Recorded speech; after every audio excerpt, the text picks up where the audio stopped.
Hi hello welcome to NN media. నేను రాకేష్.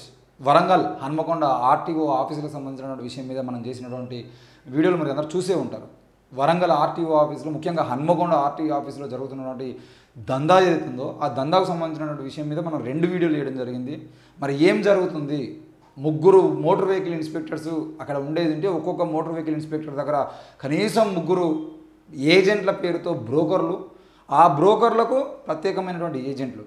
నిజానికి RTO ఆఫీసులో ఏజెంట్ల దందా నడుస్తున్న విషయం మనందరికీ తెలుసు. ఏజెంట్లు ఎంత సంపాదిస్తారో, వీళ్ళు ప్రతి ఫైల్ మీద విపరీతంగా సంపాదిస్తారని మనం అనుకుంటూ ఉంటాం. కానీ ఏజెంట్లు సంపాదించేది, అధికారులు సంపాదించేది ఎంత ఉన్నదో దానికన్నా డబుల్ దందా ఈరోజు బ్రోకర్లు నడిపిస్తున్నారు. మనం ముందే చెప్పాం, ఫస్ట్ వీడియోలోనే చెప్పాం, ఏజెంట్లకు అధికారులకు మధ్యలో ఉన్నటువంటి బ్రోకర్లు కొంతమంది ఉన్నారు.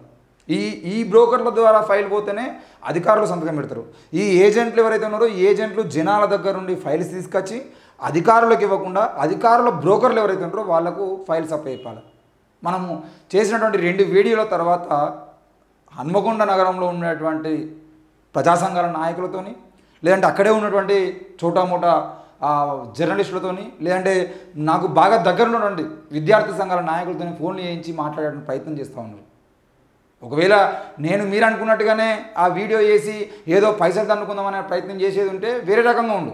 ఈరోజు చాలామంది ఏదైతే అక్కడ మనం తీసుకొచ్చినటువంటి ఫుటేజ్ ఉందో ఆ ఫుటేజ్ కోసం చాలామంది ఫోన్లు చేస్తూ ఉన్నారు.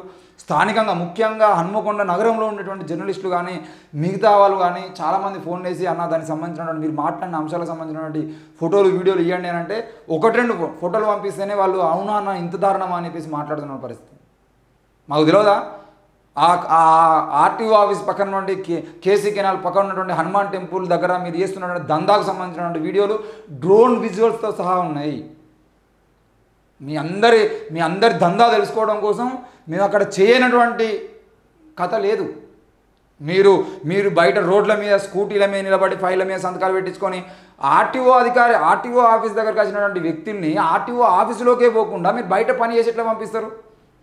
మీ మీ మీ జిరాక్స్ సెంటర్ దగ్గరికి వచ్చేదంటే జిరాక్స్ సెంటర్ దగ్గర ఫైల్ ఇచ్చేదంటే ఓకే నువ్వు వెళ్ళిపో అని చెప్పేదంటే అసలు ఎవడైతే వ్యక్తి ఉంటాడో క్యాండిడేట్ వానికి ఏదైనా పని మీద వచ్చినటువంటి క్యాండిడేటు ఆఫీసులోకి రాకుండా వాడు ఆఫీస్ మొహమే చూడకుండా కేవలం రోడ్డు మీద మీ జిరాక్స్ సెంటర్ల దగ్గర, మీ స్కూటీ అడ్డాల దగ్గర, మీ హనుమాన్ టెంపుల్ దగ్గర ఎందుకు వచ్చి కలుస్తూ ఉన్నాడు? ఇక వాడు మాట్లాడుకుంటూ నిన్ను వీడియోలు చేసిన తర్వాత ఇంకా నేను లోడైతే వాహన్ యాప్ వస్తుంది, వాహన్ యాప్ వచ్చిన తర్వాత వాడెవడు మాట్లాడినా వీడెవడు మాట్లాడినా ఏం బీకేది ఉండదంటే అరే అయ్యా రాసి పెట్టుకోర్రి. నేను నిన్న కూడా డీటీస్తో మాట్లాడడం కోసం ఫోన్ చేసేదంటే ఆయన deputy transport commissioner phone lift చేస్తలేడు, అంత బిజీ అయిపోయారు మరి వీళ్ళు. మరి ఆయన వాట ఎంత ఉందో కూడా బయట తీసేయడానికి ప్రయత్నం చేస్తాం. మేము మొదటి నుండి మొత్తుకుంటున్నది వాహన్ రిజిస్ట్రేషన్ యాప్ వస్తుంది, కాంగ్రెస్ ఏమో తీసుకొస్తుంది, ఇక మనం ఇప్పుడు సంపాదించుకుంటే ఇప్పుడే సంపాదించుకోవాలనే కోణంలో మీరు చేసేటువంటి దందాలు ఏవైతున్నాయో మొత్తం పుట్టుపూర్వత్రాలు నువ్వు ఉద్యోగం ఎక్కినప్పటి నుండి ఇప్పటి వరకు నీ ఆస్తులు ఎంత, నీ కథ ఎంత మొత్తం బయట తీయడానికి కోసం కదా ఇవంతా చేసేది. మీ మీద తయారు చేసినటువంటి ఫైల్ ఏదైతుందో మేము మంత్రి గారికి ఇచ్చేటువంటి ఫైల్ కానీ మీ అధికారులకు ఇచ్చేటువంటి ఫైల్ కానీ ఈరోజు రేపు మా దగ్గర ఉన్నటువంటి ఆధారాలు కాదు. మొత్తం మీరు ఆ ఉద్యోగంలోకి ఎక్కిన తర్వాత నీవు, నీ కుటుంబము, మీ భార్య, మీ బామ్మాడులు, మీ కుటుంబ సభ్యులు, మీ స్నేహితులు, మీరు పెట్టినటువంటి దొంగ వ్యక్తులు మీరు పెట్టి నడిపిస్తున్నటువంటి బిజినెస్లు, మీ బ్రోకర్లు ఎవరైతే ఉన్నారో ఆ బ్రోకర్లు కోట్ల రూపాయలు పెట్టి హన్మకొండలో ఇండెట్లా కొన్నారు, ఇవన్నీ బయటకు తీస్తాం. బ్రోకర్ల గురించి నాకు తెలియదా అని చెప్పేసి కూడా మాట్లాడుతున్నట. నాకు తెలియదా అలీ గురించి తెలియదా, ఇంకోని గురించి తెలియదా. మీ దగ్గరికి ట్రాక్టర్ డ్రైవర్గా నా దోస్తుగాను పంపించేది, ట్రాక్టర్ డ్రైవర్గా అక్కడ పోయి అడిగేది ఉంటే అది కాదు పోతామి నువ్వేం చేసినావు కాదు. అరే ఈ కాదని నువ్వెట్లా చెప్తావురా, నువ్వు ఆఫ్టర్ ఆల్ బ్రోకర్ కానివి, మాకు తెలియదా ఏం చేస్తున్నారన్న విషయం. అది ఆర్టీఓ ఆఫీస్ అధికారులు పోయిన తర్వాత అది ఫైల్ రిజెక్ట్ అయితే కాదన్న విషయము వీళ్ళు ముందే చెప్తారు. ఇది కాదు, పైసలు ఇస్తే మాత్రం అవుతుంది. వేరే జిల్లా నుండి ఒక ట్రాక్టర్ రూమ్ కసుకున్నాం సార్, మా ఫైల్ కొద్దిగా ఇది ట్రాన్స్ఫర్ ఫైల్ సార్ అని అంటే ఇది ఇప్పుడు కాదు.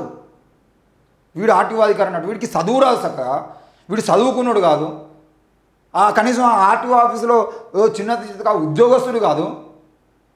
ఎంత చండాలమైనటువంటి పరిస్థితులు ఆర్టీఓ ఆఫీసులో ఉన్నాయనేది మనకు తెలుసు. 1 కాదు 2 కాదు క్లియర్గా చెప్తా ఉన్నాను. నేను ఆర్టీఓ అధికారికి ఫోన్ చేసి నేను మోటార్ వెహికల్ ఇన్స్పెక్టర్లు ఎవరైతే ఉన్నారో వాళ్ళకి సంబంధించినటువంటి విషయాల మీద కొన్ని లోతైనటువంటి, ఎందుకనంటే డీటీసీ గారి మీద కూడా డిప్యూటీ ట్రాన్స్పోర్ట్ కమిషనర్ ఎవరైతే ఉన్నారో ఆయన కొత్తగా వచ్చిన తర్వాత ఆయన కూడా కనీసం ఆయన ఏమన్నా చర్యలు తీసుకుంటాడేమని చెప్పేసి ఆయన పేరు చెప్పి కూడా మరి కొత్తగా వచ్చినటువంటి మీరు వీళ్ళ మీద చర్యలు తీసుకుంటారా లేదని రెండో వీడియో కూడా చేసినా కూడా కనీసం దాని మీద స్పందన లేదు.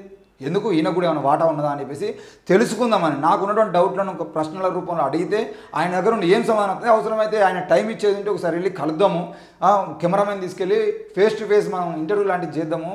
అసలు ఏం జరుగుతుంది, ఎందుకు ఇప్పటివరకు మోటార్ వెహికల్ ఇన్స్పెక్టర్ల మీద కనీసం చర్యలు లేవు, ఎందుకు ఐటీ అధికారులు వాళ్ళని పట్టించుకోవట్లేదు, ఎందుకు ఇప్పుడు ఈ ఏంటిది పోలీస్ శాఖలో అక్కడిక్కడ పోయి పట్టుకునేటువంటి అధికారులు ఎవరైతే ఉన్నారో ఆబ్కారీ శాఖలో కానీ లేదంటే రెవెన్యూ డిపార్ట్మెంట్లో పట్టుకుంటున్నటువంటి విజిలెన్స్ వాళ్ళు ఎవరైతే ఉన్నారో ఒక్కరు కూడా ఇక్కడికి ఎందుకు వస్తలేరు?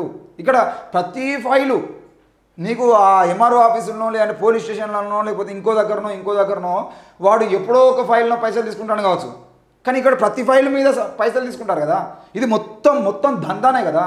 ఏం జరుగుతుంది మరి? డిప్యూటీ ట్రాన్స్పోర్ట్ కమిషనర్ మీద మనం ఒక వీడియో చేసినాం కదా, అది ఆయన చూసిండు కదా, చూసిన తర్వాత మరి ఆయన రివ్యూ ఏంది, దీని మీద ఏం చర్యలు తీసుకుంటారు ఏంది అని అడిగేటువంటి ప్రయత్నం చేద్దామనంటే ఇప్పటి వరకు ఆ డిప్యూటీ ట్రాన్స్పోర్ట్ కమిషనర్ డిటీసీ ఎవరైతే ఉన్నారో ఆయన ఫోన్ లిఫ్ట్ ఎత్తలేడు. మరి ఏందన్నట్టు అంటే నేను ఫోన్ చేసినప్పుడు నా నెంబరు జర్నలిస్ట్ రాకేష్ అని మీకు కనబడిందట, మీరు ట్రూ కలర్ లాంటి యాప్లు ఏమైనా వాడితే అందులో కనబడిందా? ఎందుకు ఫోన్ లిఫ్ట్ ఎత్తలేరు? చిన్న చితిక జర్నలిస్టులతోని లేకపోతే అక్కడ ఉన్నటువంటి విద్యార్థి సంఘాల లీడర్లతోని, అక్కడ నాకు పరిచయం ఉన్నటువంటి స్టూడెంట్ లీడర్స్తోని, లేకపోతే అక్కడ ఉన్నటువంటి ప్రజా సంఘాల నాయకులతోని, ముఖ్యంగా దళిత సంఘాల నాయకులతోని ఫోన్ చేయించి తమ్ముడు వాళ్ళు కూడా మన ఎస్సీ ఎస్టీ బిడ్డలే తమ్మి, కొద్దిగా వాళ్ళు సస్పెండ్ అయితే మనకి ఏమవుతుందంటే అరే వాళ్ళు ఎస్సీ ఎస్టీ బిడ్డలే, వాడు పుట్టినది ఎస్సీ ఎస్టీ బిడ్డలుగా కావచ్చు, కానీ వాడిని పుట్టిన జాతికి ఏమైనా ఉపయోగపడ్డా అంటే ఏం లేదు.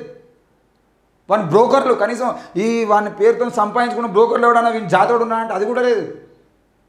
మొత్తం వీడి సంపాదన మొత్తం మరి వీడు ఎక్కడ దోచుకుంటానంటే మళ్ళీ ఈ జాతి బిడ్డల మీదే ఏ బ్రాహ్మణులు అత్తనో, ఏ కోమట్లు అత్తనో, ఏ రెడ్లు అత్తనో, ఏ వెలుమలు అత్తనో లక్షల రూపాయలు తినరు వీళ్ళు. దానికి కూడా ఎగ్జాంపుల్ ఉంది నాకు. ఒక స్కూల్కి సంబంధించినటువంటి వ్యాన్లకు సంబంధించిన ఒక రెడ్డి గారికి సంబంధించిన స్కూల్ వ్యాన్లకేమో ఎంతో శాతం అవుతుందో పని, అదే ఒక యాదవ్ కులానికి గౌరవ కులానికి సంబంధించిన ఒక స్కూల్ బస్సులు పంపించేది ఉంటే వానికి 10 బస్సులకి ఎంత అయిందో వీనికి 2 బస్సులకి అంత ఫీజు చేసి వీళ్ళు. మాకు తెలియదా? ఆర్టీఓ ఆఫీస్లో Hanamkonda RTO office Hanuman temple దగ్గర మీరు కూర్చొని చేస్తున్న దందా మొత్తం మాకు తెలుసు. మీ ఆటో డ్రైవరు, మీ దగ్గర లంచ్ పట్టుకొచ్చేటువంటి వ్యక్తి, లేకపోతే మీ కానిస్టేబుల్ మీరు రాసిచ్చిన స్లిప్లు ఏవైతున్నాయో ఆ స్లిప్లను తీసుకుపోయి సాయంత్రం పూట కాలబెట్టుకుంటా మొత్తం కాలనే లేదో ఈ సగం కాలిందా ఏందని చెప్పేసి ఒక కర్ర తీసుకొని కర్రతో మొత్తం బూడిద అయ్యేదాకా అక్కడ ఉండి ఆ బూడిద అయినాక కూడా గుర్తుపెట్టుకొని దుస్తులా మొత్తం బూడిద అయిపోయిన తర్వాత బూడిద కూడా ఎక్కడన్నా మళ్ళీ అంటే ఆ బూడిదని కూడా ఎత్తుకుపోయేవాడని చేతులు కాచని మొత్తం కర్రతోనే ఆ బూడిదని మొత్తాన్ని ఇట్లా చితికేసి, అంటే పేపర్లో కాల్చినప్పుడు పేపర్ లాగానే ఉంటాయి కదా, ఆ పేపర్లో మొత్తం చిన్న ముక్కలుగా ఇట్లా కొట్టుకుంటా మొత్తం బూడిద అయిపోయిన తర్వాత దాన్ని అటు ఇటు అని మట్టిలో కలిపేసిపోతారు అనండి. వీళ్ళు కాల్చి పెట్టినటువంటి ఆ కుప్ప, ఆ రోజు కాలబెట్టేటువంటి కుప్ప అట్లే ఉంటుంది. ఇక ఏం కాలుస్తారు అనే విషయం ఏమీ తెలియదు. ఈ ట్రాన్స్పోర్ట్ ఆఫీస్లో పనిచేసేటువంటి కానిస్టేబుల్, హోంగార్డులు వాళ్ళు వచ్చి సాయంత్రం పూట ఆ చిట్టీలను తీసుకొచ్చి ఆడ కాల్చి దాన్ని బూడిద వేసి మొత్తం మట్టిలో కలిపి వెళ్ళిపోతారు. మాకు తెలియదా ఈ విషయాలని? ఏం జరుగుతుందో తెలియదా? మీ చుట్టుపక్కల కనబడేటువంటి మనుషులలో సగం మంది మనుషులు తీసినటువంటి వీడియోలు నా దగ్గర ఉన్నాయి. వట్టినే మేము పంపించినటువంటి మనుషులే రోజు 10 మంది వచ్చారు. గత నెల రోజుల నుండి ఎంతో పకడ్బందీగా చేసినాం మిమ్మల్ని సస్పెండ్ చేసేంత వరకు. ఎట్టి పరిస్థితుల్లో డిప్యూటీ ట్రాన్స్పోర్ట్ కమిషనర్ ఎవరైతే ఉన్నారో ఈ డిప్యూటీ ట్రాన్స్పోర్ట్ కమిషనరు వెంటనే స్పందించి వాళ్ళ మీద చర్యలు తీసుకుంటారా, లేకపోతే అందులో నీ వాటా ఎంత? నేను క్లియర్గా అడుగుతున్నా. నువ్వు కనుక స్పందించకపోతే బిడ్డ నీ వాటా ఎంత అని కూడా బయటపడుతుంది. క్లియర్గా తీస్తాం. ఇక్కడ కాదు, ఇంతకుముందు మీరు ఎక్కడెక్కడైతే పని చేసుకుంటూ వచ్చిరో ఈ ఎంపీఏలు కూడా ఎవరైతే ఉన్నారో, ఈ మోటార్ వెహికల్ ఇన్స్పెక్టర్లు ఎవరైతే ఉన్నారో, ఈ మోటార్ వెహికల్ ఇన్స్పెక్టర్లు ఇంతకుముందు జనగామలో పనిచేసినా కానీ ఇంకో దగ్గర పనిచేసినా కానీ అక్కడ నుండి పనిచేసిన తర్వాత వీళ్ళు ట్రాన్స్ఫర్ అయ్యొచ్చాయంటే వీళ్ళ బ్రోకర్లు కూడా ట్రాన్స్ఫర్ మీద వచ్చారు. ఎట్లా బ్రోకర్లు ఎట్లా ట్రాన్స్ఫర్ అవుతారని నాకు అర్థం కాదు. మీరు ఎట్లా పట్టుకొసుకుంటారంటే నాకు అర్థం కాదు. మొత్తం నేను మళ్ళీ చెప్తున్నా, రేవంత్ రెడ్డి గారిని కలవడానికైనా మేము సిద్ధంగా ఉన్నాము. ఫైల్స్ మొత్తం ఉన్నాయి, ఆధారాలు మొత్తం ఉన్నాయి. మీ జిరాక్స్ సెంటర్లలో విజిలెన్స్ అధికారులు దాడులకు వస్తారని అంటే జిరాక్స్ సెంటర్ మూసుకుంటాడు ఎవడన్నా? మీరు ఎందుకు మూసిరు ఆ రోజు దొంగతనంగా?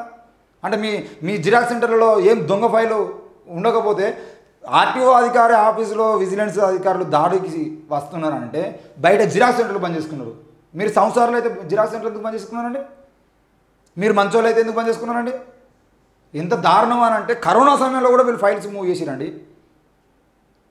మేము చేస్తాం కదా, మీరు ఏం టెన్షన్ పడకూరండి. ఫైల్ తీసుకొని దగ్గర పెట్టుకొని సార్ పొద్దున 10 గంట సేపు ఉండేది ఉంటే గంట సేపట్లో మొత్తం సంతకాలు పెట్టి పంపించేది. ఏ గుట్టల కాడ మీరు పైసలు తీసుకున్నాం మొదలుగా, ఎక్కడెక్కడ మీరు రోడ్ల మీద దందాలు మాట్లాడుకున్నాం మొదలుగా, మొత్తం ఆధారాలతో ఉన్నాయి. దయచేసి ఇప్పటికైనా మేము కోరుతున్నది ఏంటి అని అంటే డిటీసీ గారు వెంటనే స్పందించాలి. దీనికి సంబంధించిన విషయంలో మోటార్ వెహికల్ ఇన్స్పెక్టర్లు ఎవరైతే ఉన్నారో ఆ ముగ్గురు మోటార్ వెహికల్ ఇన్స్పెక్టర్ల మీద ఇన్స్పెక్షన్కి నోటీసులు అంటే విజిలెన్స్ని పిలుస్తారా, లేకపోతే ఇంకెవరిని పిలుస్తారా, లేకపోతే మీకు పిలవడం చేత కాకపోతే ఐటీ అధికారుల దృష్టికి మేమే తీసుకుపోతాము. ఒక్కొక్క రోజు 10 లక్షలకు పైగా, ఒక్కొక్క రోజు హన్మకొండ ఆర్టీఓ ఆఫీస్లో 10 లక్షలకు తగ్గకుండా జరుగుతున్న ఈ దందా మీద వెంటనే ఐటీ అధికారులతో దాడులు చేయించి వాళ్ళ అక్రమ ఆస్తులు మోటార్ ఈరోజు వాహన రిజిస్ట్రేషన్ యాప్ వస్తుంది. ఇక రేపు నుండి మనకేం టెన్షన్ ఉండదు కాదు. మీరు ఇంతకు ముందు సంపాదించిన సంపాదన మొత్తాన్ని కూడా బయట తీసి మీ మీద మొత్తం ఏం చేయాలో చేయకపోతే నా పేరు రాకేష్ కాదు, తప్పకుండా ఇదే హన్మకొండ నగరానికి హన్మకొండ నగరమే నాది కూడా ఎక్కడో కాదు, తప్పకుండా మా ఎమ్మెల్యే గారే మీకు మంత్రిగా ఉన్నారు, మా ఎమ్మెల్యే గారి దృష్టికి తీసుకుపోతా ఉన్నాం. ఫైల్ రెడీ అయింది. మరి చర్యలు ఎట్లా ఉంటాయి అనేది మీరు చూస్తూనే ఉండండి. NI media. Thank you.